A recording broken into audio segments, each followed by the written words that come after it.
Here. Yes. Thanks to Good share. day. Good evening. Podcast community. Pete Kane here, Podcast Pete and certified lifestyle coach. And we have a special guest on our show. And we're going to talk about relationships, something that's so important in life. So, Emma, introduce yourself, who you are, what you do, and who you serve. And then we'll get into our podcast. Lovely. Well, first of all, thank you so much for having me here, Pete. I really My appreciate pleasure. it. Oh, Always love sharing the wisdom with the community and sharing a little love and energy, good yummy stuff with people. awesome. And a little bit about me. Let's see. I've been in private practice for 25 years in my private Wow. practice, 26 years in my private practice, and of course, practicing before that. And the work has always been with couples, just hmm because I love couples in that I feel that they're the foundation of our world, our society. What do you think? Yeah, I totally agree. And, with divorce rate well over 50%, you can see that there are some challenges for people getting along. So let's go back 20 some years. What got you even involved in relationships? What was the motivation or the starting point or the desire? Yes. So the magical story is that I worked in foster care right out of college. hmm And as part of that experience, the dysfunction of the family became even more obvious, right? Because kids in foster care, I mean, it almost doesn't get any worse than that. Yes. I would say it doesn't get worse than that. And just noticing the lack of commitment between the parents and the dysfunction or difficulties or struggles that individual people would have, and that they couldn't hold partnerships and homes together, and therefore the kids were also impacted.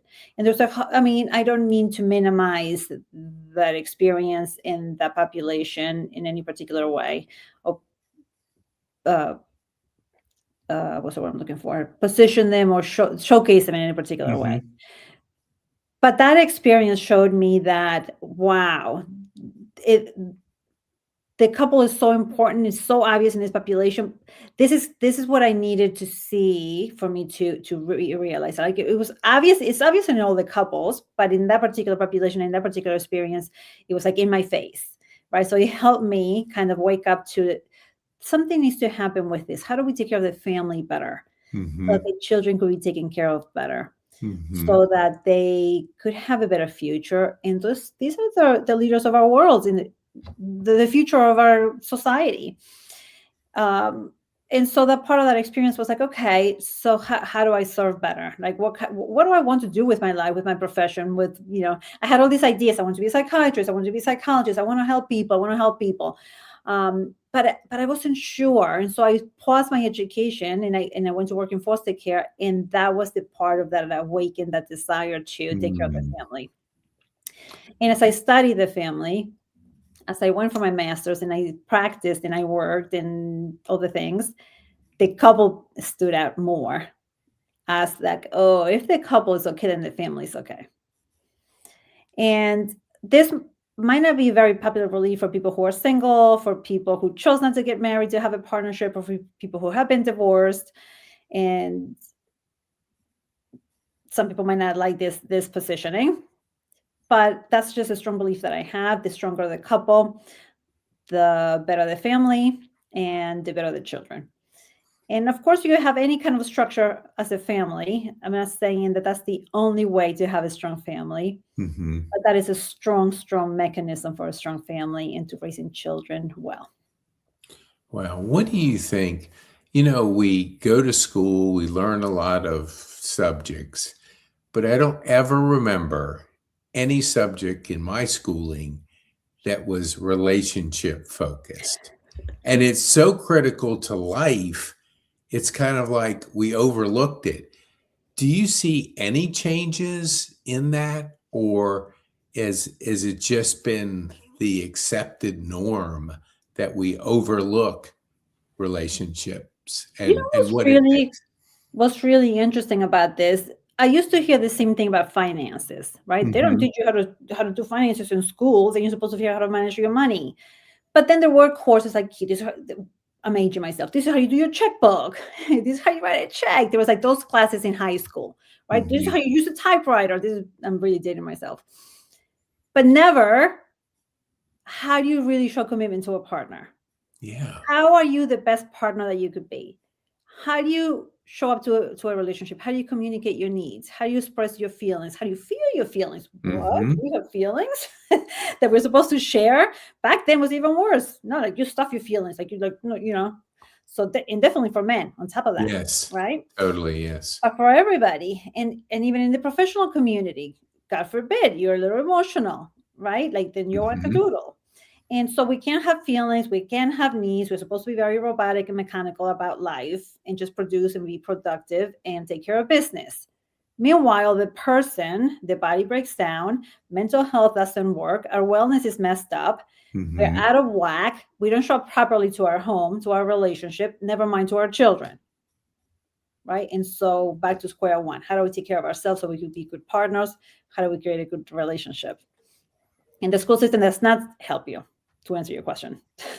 Yeah, yeah, yeah, I have not seen any indication that it's changed. There was a stat. It was like we watch 4 hours of TV, we scroll like 2.5 hours of TikTok videos or social media. So we're consuming other people's lives, Hmm. but we're not creating our life. And so is our intention just completely in the wrong area? Because I think we're born to create, but if Mm, we're always consuming, I where do, love that. yeah, I came across just when I would hear these stats, I'm going, whoa, and I gave up TV, I gave up social media, and my brain is and my life is so much better. Yes. So what do you think social media, all that stuff out there, has on our relationships? What can you tie maybe something like that to with the work that you're doing? Yeah. So there's a lot of angles on what you're saying. Let me see if I could touch on a few things that I heard. First of all, yes, we consume so much content in other people's lives, in the reality shows, in the YouTube videos, and the families and couples on social media, how they showcase this reality or whatever Mhm. couples are supposed to look like, and romance is supposed to look like, and connection and all these things.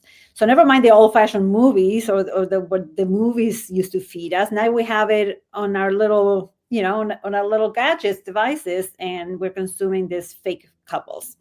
So that's something else. So we're consuming, consuming, consuming. So not only do we have these weird ideas of how things are and should work, one, Mhm. two, to the point that you were making, what is it doing to our brain, right? So there's plenty of studies on, Mhm. and now with AI, forget about it. So that we could pinpoint, we could come back to that. So the brain is becoming more and more mush, right? So it's interesting because I'm not much of a social media person myself either. So I do Mhm. what I have to do just so that I could showcase what was available for people, but I don't really live on it myself so much. I have a weak spot for YouTube, but shh, don't tell anybody. But generally, I don't. But I notice that the Yeah. more I consume YouTube, if I go into any rabbit hole, if I'm doing any research, I notice my capacity to focus goes away. My Mm. patience for writing this much text, it's lower.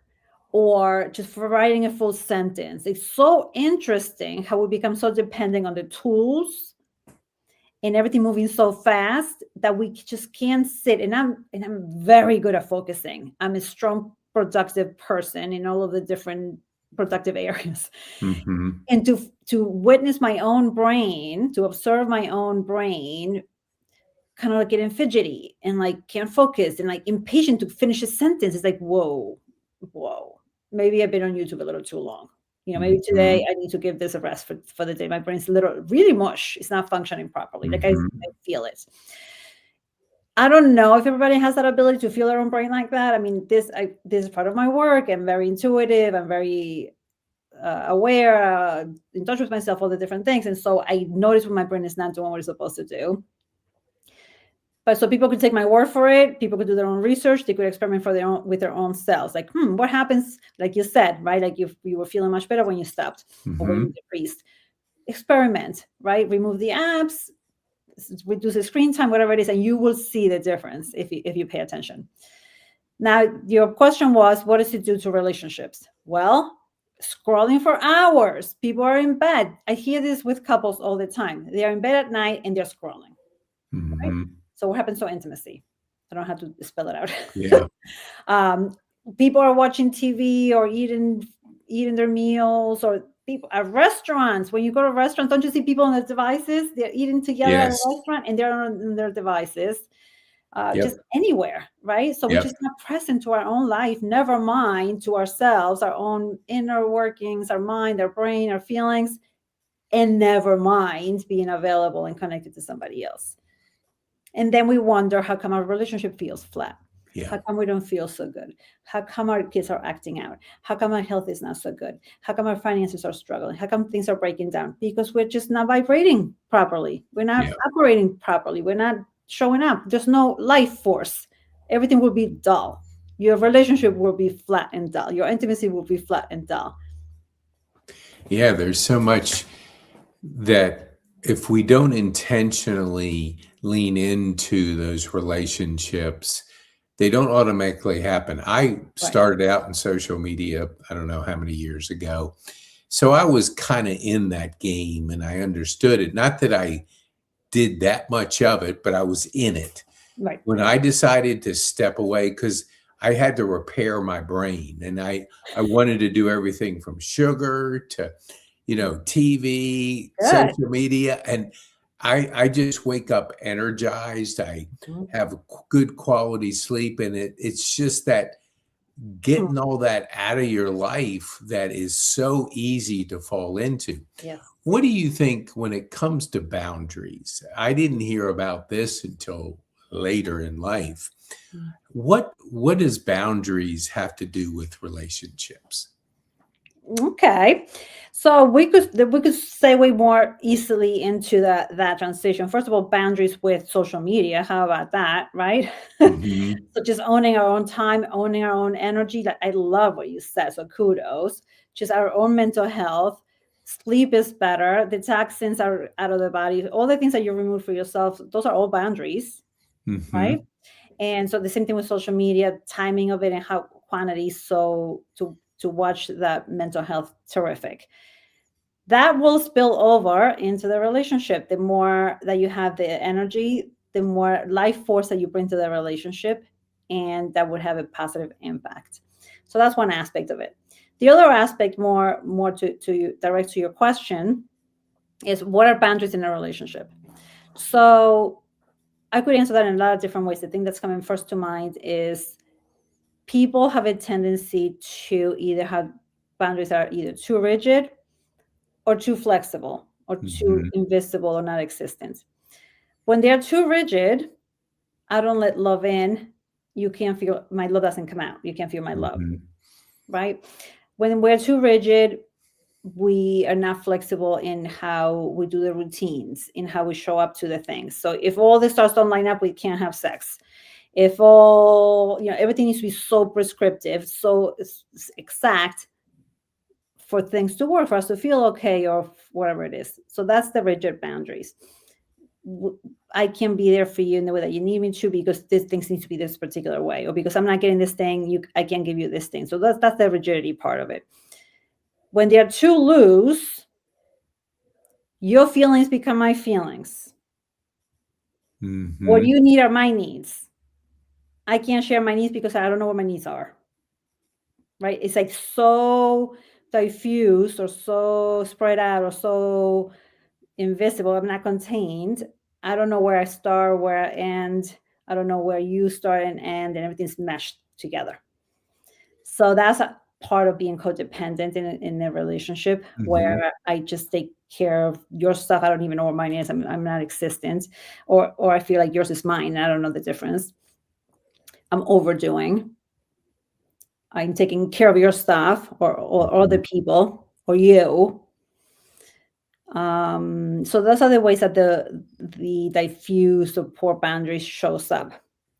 So then the trick is we don't want either one. We want something more in the middle.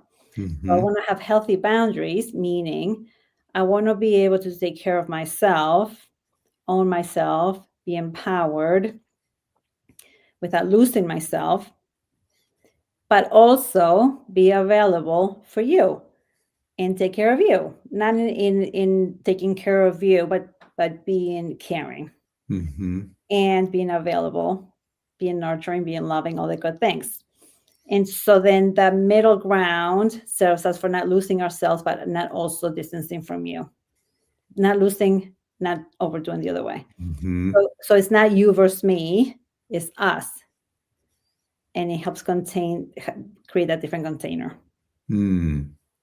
That's so good.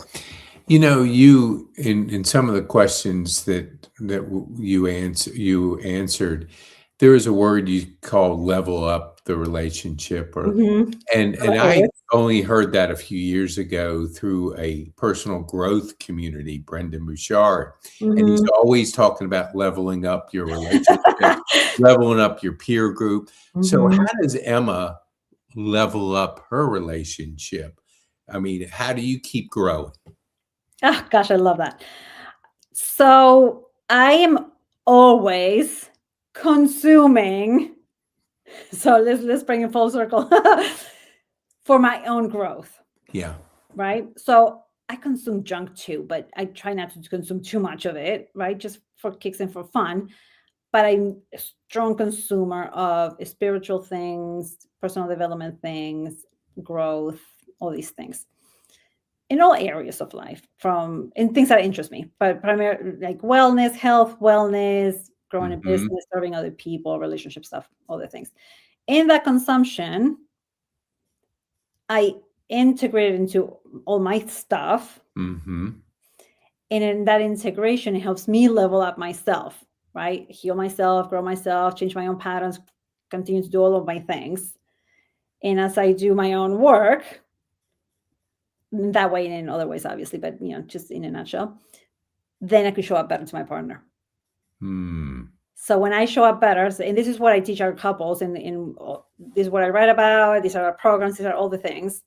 When I do me better as a person, I could be a better partner. When I'm a better partner, I invite better from my partner, and that's when we create something good. What couples do wrong is that they're waiting for their partner to do better, for them to heal, for them to grow, for them to show up better, for them to do the thing. So I'm sitting here waiting, and they're there waiting, and everybody's waiting, and the relationship sucks.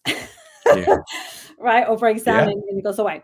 But if I do me, because I only have control over me, I can't tell you what to do. I have no control over what you choose to do at the end of the day. I can't force you. I can't put a gun to your head. Even if I do, it still doesn't work, right? And I do me differently. When I do me differently, it invites you to respond to me differently. And in that, the other person changes. So I do have influence on their changing. But I'm not forcing anything. I'm not telling them. I'm not owning them. I'm not doing all the funny business. I'm not in their circle. I'm not crossing any boundaries. I'm owning me. And with that, I impact, I influence, and I create something good. So that's how I level up my relationship. Oh, I love that. I probably should have said like the consumption, if you're consuming it to better yourself, I think there's a big difference between entertaining yourself and bettering yourself. I have a friend, I'm in Rotary down here, and one of the ladies, she has 3 coaches. She's a top performer. And we were talking about personal development. And we were saying like, it's such a small percentage of people that really work on themselves. And it's like, we couldn't come to any like, why? Because it's so powerful when you work on yourself, when you get better, when you level up, and you're responsible for yourself, not others, yourself. So have you seen anything in your work? Like once you bring to their attention of working on themselves, and do you see the light bulb going off in some couples? All of a sudden, like they start that journey, and then Oh, yeah. their whole life starts to change, and the relationship starts to That's change. the whole work. Yes. Of course. Yeah. Yes. So that's the work with couples. And what I love about this, having the joint sessions. So let me preface this, say with this first. To change your relationship, like we've been saying, you don't need the whole couple. I hear this a lot, and it's super annoying. People say things like, well, if they're not putting in the work, then that's how you know, or nothing can change. You both have to be in it, and all kinds of things like this. Not true, right? So I live this myself, and I see this with my couples all the time. One person could take the lead. You could be a leader in your relationship. When you lead, people follow. And it doesn't mean that you have to be always the leader, or that you have to be the leader and you don't want to be the leader. Why is my husband the leader? He's the man, he should be the leader. All these weird things. No, emotionally and relationally, if you have the awareness that you want something different, you could lead the change. It doesn't matter gender, energetics, history, age, blah, blah, blah, all the things. No, you want change, lead it, right? Things balance out eventually. So don't worry about that. You don't want to be the leader. If that's what you're thinking. Yeah. So, okay, so I'm the leader. As the leader of it, and this is what I see in the couples that I work with, the person who's invested in creating the change, who dragged the other partner in or whatever it is, or who has more awareness, more emotional intelligence, whatever, that person starts doing their own side. And what's so beautiful when I work with the couples is that person starts owning and shifting the things that they're contributing to the dynamics. They're doing their own changes, their own growth, their own development. The partner's like, ooh, okay. They start stepping up. That's the whole point. This is what I've been talking about. And that's what happens, right? And so it's gorgeous to see people empower themselves that way and let go of, like, I had to make my partner do the things. That's so exhausting, right? And when they're like, oh, I could do my own things and things work better and they show up, who would have thunk it? It's freaking awesome, right? So it works amazing, and that's the work. And so then both people then are stepping up more, and then they do show up, and if they don't, then that's your answer.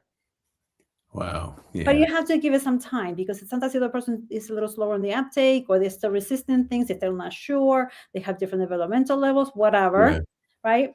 I also have couples or partners that say things like, well, I'm doing all the work. They're not doing the work. I'm doing the workbooks. I'm watching the videos. I'm coming to the sessions or whatever. They have their own style, their own way of doing things. Don't own their journey. To each their own. And something that I love to teach is that we're on a journey individually, as a couple. There's a reason why we have this partner. This partner is our life partner. Like that gets lost in translation. We might say the vows when we get married. Oh, my life partner, my wife, my spouse for life, whatever language we use. And yes, we know that we're married for life, potentially. But the main point of the partnership gets lost in translation, which is like, this is the person that I'm creating this life with, literally. Right? This body is laying in bed with me. Their energy is affecting my energy, my own biology. Right? Like, it's like to the level that we're impacted by each other, and that we could influence each other. And if we're intentional in a good way, this is the person that I'm evolving with. They're my buddy for this life journey, so that I could become this better person of myself and have this grand life experience. Let's go, And people beat on their partner, and they throw them out and throw them with the garbage, right? They put them down, they criticize and they shame them, they're waiting for them to change. And it's like, what are you doing? This is your person, a little respect. Yeah. Yeah, that is a really cool point.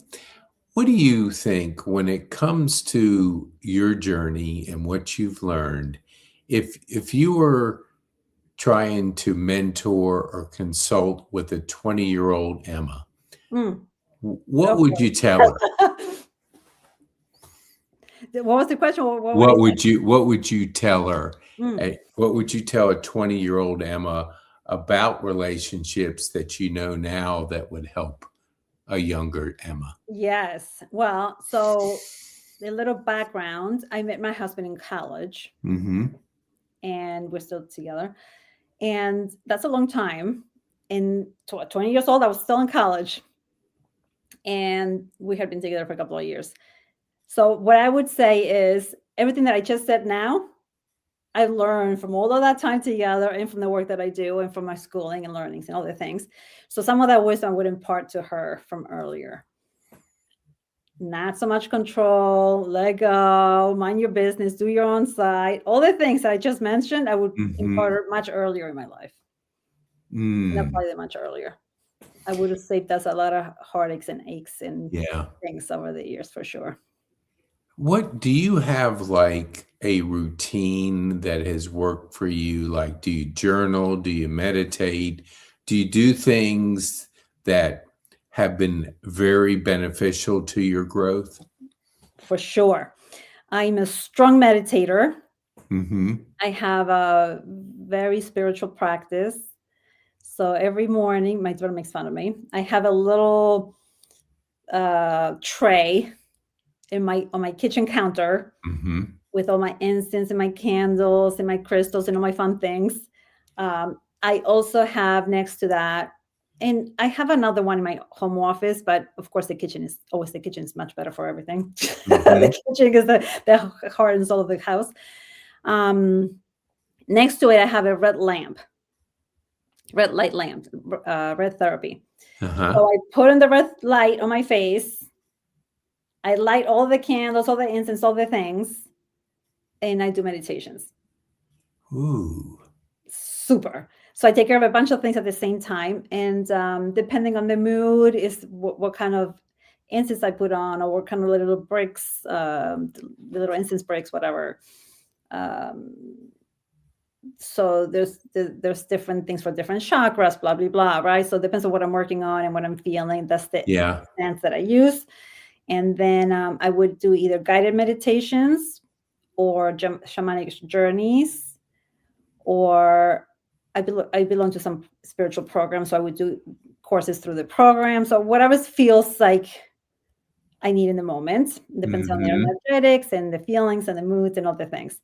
But definitely spiritual in nature with a little setup. Oh, and drinking the mate, of course. Drinking the what? Yerba mate. What is that? Tell me more about So that. of course I said it with Argentina accent. I'm from Argentina originally. And there was a drink. It's a green leaf tea, yerba Yeah. mate. So I drank it in the Argentine traditional way with the gourd and the straw and the things. It's like a whole ritual.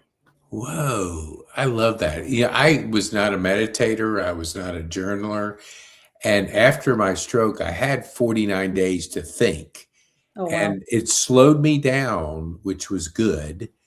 And it got me to really find out more about myself. Hmm. I mean, I now probably have 18 journals. I don't know that I did one journal in my first 64 years. Nice. Good But for you. but just I love to write. I love to meditate. But I was at a senior expo and the lady was talking about red light. So tell me a little bit more about how does that red light affect what you're doing and what's the benefits that a person would get from Okay. implementing that. It was interesting. It was a wrap. I mean, it was pretty cool because I've heard a lot about red light, but I Mhm. have never really kind of dug into it. Well, so it's completely for vanity purposes. Okay. um, I'm joking, but I'm joking and I'm not. So Yeah. definitely it helps with the skin and all the things. It stimulate self regeneration, all that Yeah. stuff, collagen production, all the things. But it helps with inflammation, and it Yeah. also kind of mimics the sun, so it's like a healthier version of the sun. So, I mean, I don't know if everybody would agree with this per se. I don't know the science behind it exactly. Yeah. But if to me, I feel, especially when I'm meditating like this, and this red light is on me, it feels like I'm like the rays and the sun and the energy is coming Yeah. on. So it has multiple feels and Yeah. benefits. Yeah, well, I know because I go out on the porch in the morning and I just kind Right. of feel the sun, Yes. down, and there's something therapeutic about it. I mean, because they talk about areas that don't get much sun, how the level of depression and anxiety is higher than in areas that get sun. And she did say when I was asking her about the therapy. It was like a wrap, and it talked about inflammation. She Mhm. talked about the health benefits Mhm. of using this. This was with seniors, and so she was helping them understand that. So that's interesting. I love that. So, what do you think when it comes to today? Is there some myths or some things that people continue to miss that you see come up in your practice on a regular basis, maybe in the last 15 years versus, Mm. years ago? Is there anything newish that, keeps coming up that you have to walk people through, help people through? That's a great question. Let me think. I think I don't know how new this is. Like, I just the busyness of people just being on the go, go, go, and just the grind and the hustle. Some of the stories that I hear from people, how they schedule their children and all the amount of stuff that people are doing is like, why are we living like this? Mm-hmm. So when my daughter is in her early 20s now, but when she was much younger and she was in Girl Scouts, little side story to bring this point drive this point Mm-hmm. home. There was this woman who had her daughter in soccer, and I forget what the next thing was. So she would take her out of the soccer field, Mm-hmm. bring her to the van, have her change, and then go to the next activity. I think it was dance class. So she would Wow. get out of the soccer field, change in the car from the soccer outfit, put your leotard on, and go to dance class now. Why are we doing that? That's crazy. Right? And so Yeah. that was the most extreme case because like you're Yeah. removing them from one activity that you're paying for, that they're invested in, that you're putting time and effort into to go do another one. That doesn't even Yeah. make sense. But then I hear people like 3 sports and the this and the other thing, and it's like the overscheduling between the social media and the devices and the video games and the overscheduling. There's Mhm. no time to breathe. There's no time to be. There's no time for intuition, for prayer, for being, for accessing your things, knowing your feelings, understanding what's happening with you, having your own thoughts. None of that. Like we're not living. And this is what people are teaching their children, right? And people are living like that too. I mean, the adults are doing Yeah. the same thing. So So I with the agree. meetings and the work and the commitments and the things, and it's like another story. I had one person, I was in a meeting, some kind of, I forget what kind of meeting. And she shared how she was involved in different community boards, like 10 community boards. Like what? Like why? Like it's just the excess of the things Yeah. that people do. It just is too much, right? And then they're wondering how come things are breaking down again to the point that Yeah. we were making earlier.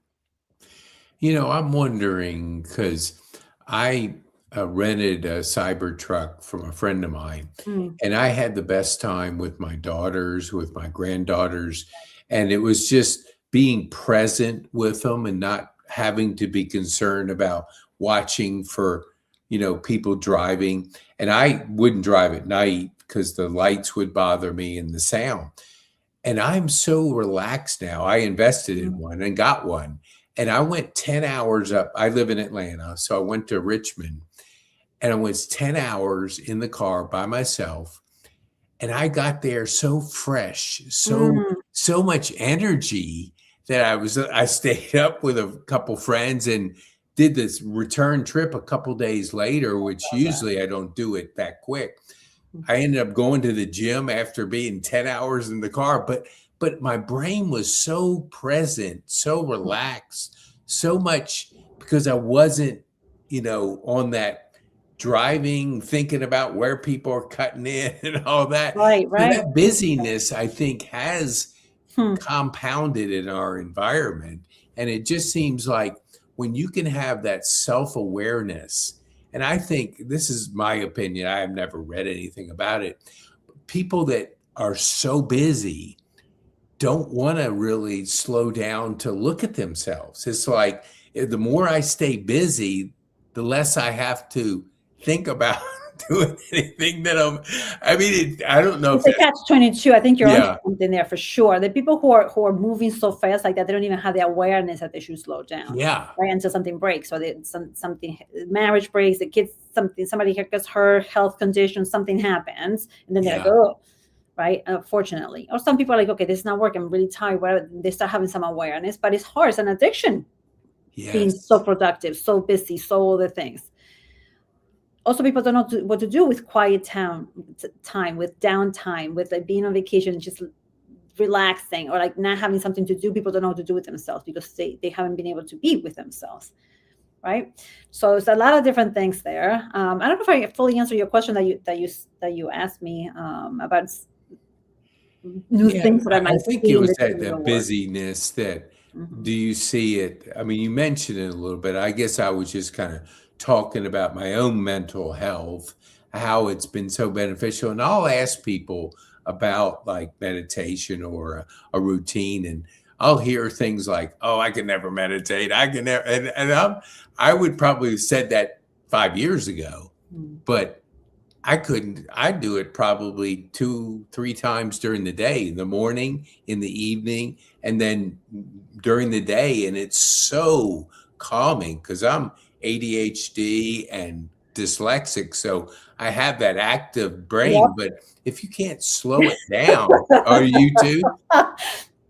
Not dyslexic, but definitely ADHD, and Okay. yeah, so some fun things. Yeah, the creative. So I've heard this, and I want you to kind of see if this is something you've been familiar with. Like from ages 1 to 7, our personalities are formed. There's so much that happens in those younger years. Do you see any of that in relationships? Those first 7 years are kind of like formational. Oh, there's so much stuff in that. Remind me to come back to the AI thing that we pinned, if it serves, Okay. because people are doing relationships through AI and other things, right? So if it makes sense, we don't have Okay. to. Um, people are born with like a predisposition or a temperament, right? Hmm. I was a strong, strong, strong believer of what you just said, the formative years, my training, how you were parented, this is what the kid that turns out, and all the things, right? Forever and a day. Then my sister had twin boys, Hmm. and they came out so different. And I was like, oh, like, wait a second, maybe I need Yeah. to revisit this a little bit. So the temperament is there, some of the personalities are there, some of the genes, like what do you get more from the combination of the parents, blah blah blah, right? Genetics, all the things. So they definitely impact. But to answer your question, those 7 years are massive, and but they still have the essence of who they are. Yes, that's what we're born with, our soul, our body, our chemistry, the genetics, all the things, that we're still the people at the core. But the way that we show up in the world, our identity, the way that we do things, our habits and all the things, those get programmed really early on.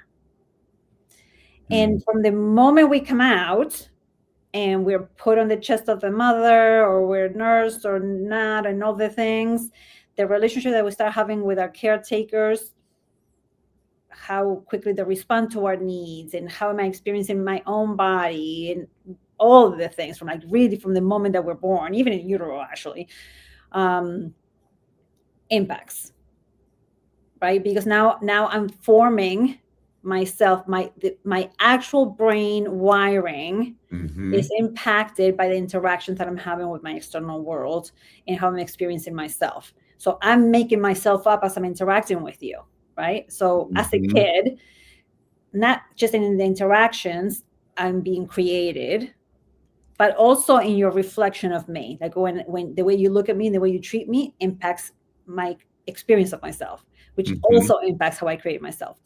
And then there's the wounding and all the other experiences and the messages and all the things that parents that we do in our parenting, that parents do, that bring in all the messaging that we have, all the belief systems, or if I'm hurt, the defense mechanisms, like, oh, if that happens, I'm going to do this. If that happens, I'm going to do this. Patterns start getting created, Mm-hmm. right? And then we meet our partner who might have the opposite patterns, and we lack beautifully together, and we co-create the things. Unless we're very intentional, we keep having the same fights because of those patterns from growing up.